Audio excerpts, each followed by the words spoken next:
মাঝে মধ্যে আপনাদের হয় কিনা দেখেন তো, রাস্তায় যাওয়ার সময় এই একটুর জন্য গাড়িতে বাড়ি খান নাই, বলেন না? একটুর জন্য বাইচে গেছেন, হয় না? একটুর জন্য আবার বাঁচে কেমনে? এটা তো অসম্ভব কথা। এবার বলেন বাঁচাইলো কে? কেন বাঁচাইলো?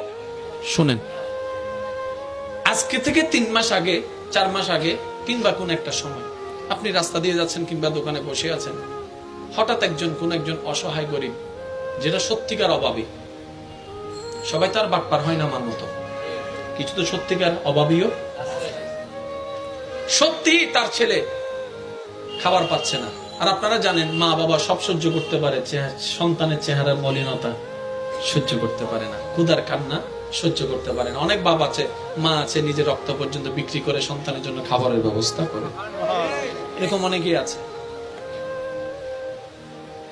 হঠাৎ একজন ভিক্ষুক সাইল এসে আপনাকে বলল, বাবা ভাই, আমার সন্তানরা আসলে কিছু অনেকদিন ধরে কিছু খাচ্ছে না, দিতেও পারছি না খাবার, আজকে সকাল দুপুর কিছু খাইনি, কিছু সাহায্য করো না। আপনিও তাকে দিলেন যতটুকু পারলেন। এবার সেই মানুষটা আপনার আগে আর 100 জনের কাছে গেছে কিন্তু পাইনি, এবার আপনার থেকে যদি পায় তার মনটা কেমন খুশি হবে? কারণ সে সত্যিকার অভাবী ছিল। এবার সে সত্যিকার অভাবী ছিল, দেখেন আল্লাহ আপনাকে কিভাবে নিয়ামত দিচ্ছে। সে সত্যিকার অভাবীও ছিল, আপনিও দিয়েছেন মন নরম করে। এদিকে সে পাওয়ার সাথে সাথে তার সন্তানকে খাবার দিবে, সে চিন্তায় মনটা খুশি হয়ে গিয়েছে, সুবহানাল্লাহ। এদিকে বাংলার জমিনের দাঁড়িয়ে বান্দার মনটা খুশি, ওদিকে খুশি।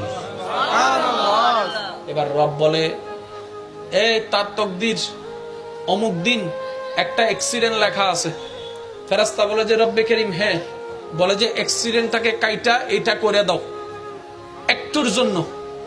ইয়া রব্বে করিম, মামলা কি? বলে যে সে আমার বান্দার মুখে হাসি ফুটিয়েছে, আমিও তার মুখে হাসি ফুটাবো। যে আমার বান্দার ইজ্জত রক্ষা করে, আমি রব তার ইজ্জত রক্ষা করব। যে আমার বান্দাকে আমার দিকে তাকায়, আমার দিকে দেখে, আমার দিকে তাকিয়ে হাজার রাগ থাকার পরও মাফ করে দেয়, আমি রব তাকে মাফ করে দিব।